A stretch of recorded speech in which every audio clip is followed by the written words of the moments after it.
G'day everyone. What I thought I'd talk to you today is about how I'm going with this Tamron 28-75. I've had it now for a couple of weeks, and basically what I wanted to talk to you about is how it's actually going with things like AF and also, well, in stills and also in video, because there are a number of people talking about problems. I haven't been seeing those problems, but we'll talk about all those things in detail, and I want to talk to you about how the lens feels, the quality of how it's made, and things like that. So let's look at a few of those things now. So let's talk about the build quality of this lens. And one thing that you have to understand is there's been people talking about that the quality of this lens is not the same in the build as a G Master lens. And what you do have to understand is there's a double the difference in price compared to, say, buying the 24/7 G Master lens and buying this. It's actually over double. So that's one of the things you have to take into consideration. But the actual build quality is really good. I mean, it does feel, I'm not sure whether it's like a high-end plastic or it's a metal type body, but it does feel like it's actually really well made.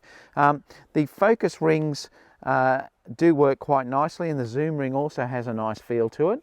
So that is one really good thing as well, but it doesn't feel like a cheap lens. It definitely feels like a step above a kit lens, which is one of the good things. And that's what you've got to understand, that when you're sort of paying for this price range, you really are getting quite a good lens for the money. Let's talk about the actual focusing for stills, and I've been really impressed with how this actually goes for stills. And that's one of the beauties of this lens. Now, this is with the A7 III, and I've also been using it with the A9.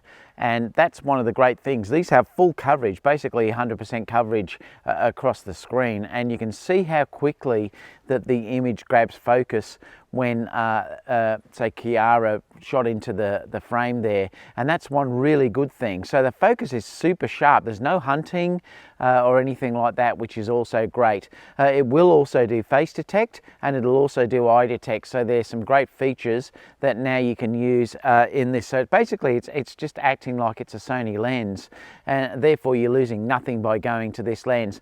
I've found that the focus on this lens is easily as good as any of the other Sony lenses that I've actually been using. So that's also a great feature. So you're no longer actually suffering in autofocus performance like you did previously with some other third-party lenses. Okay, so let's talk about tracking focus on this camera in video. And I've actually been quite surprised in how well it is. I usually use primes when I'm doing video, and I'm using the Sony 55. I'm also using the Sony 35mm 1.4 and the 85 Batis when I've been doing videos, and I was really surprised at how well this lens worked. And being so light, it is amazing to put on a gimbal. So that was one of the great things about using this lens. It was beautiful to use on a gimbal. You could also use the zooming, and the Moser Aircross that I was actually using handled me just balancing the weight at 28mm, and then I could then just start to change the zoom, and it didn't affect the gimbal at all. So that's one great thing about using such a light lens. It is only 550 grams, so that's one great thing.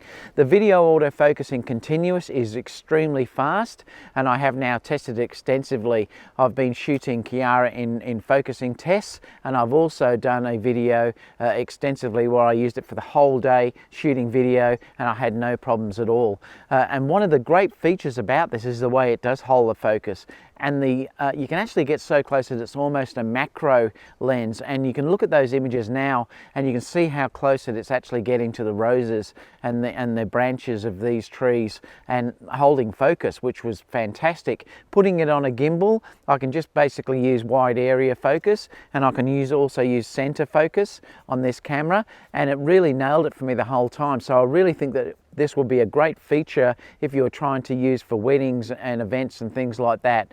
And I really was happy with the performance overall in video. So let's conclude what I think about this lens overall. I was actually quite surprised in how really good it actually is, because as you know, I do shoot primes, and not like I usually shoot 35 and the 85mm focal length, but I am seriously thinking about getting this lens. This lens has been lent to me by Tamron, but in no way did they say that I had to give any sort of review or good review for this lens.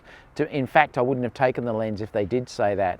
But I have to be totally honest, it's more than met my expectations. The focus is amazing. in stills and also in video, so that's really one great feature about this lens. Also, one of the great things about this is the weight of this lens, because it's only 550 grams. It's great to put on a gimbal, and that's really what interests me.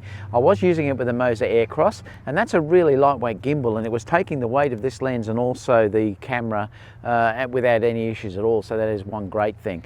Now, what about some problems? Well, there are problems out on the net. If you look at it, they're saying that there's been issues with the focus, particularly in video. I haven't found any of those issues at all with the lens that I've been given, but there is going to be a firmware that's going to come out shortly. It's been Tamron have admitted that there was a problem. They're going to have a firmware fix coming out fairly soon, so just wait for that if you are thinking about buying this lens. Apart from that, I'm really happy with it.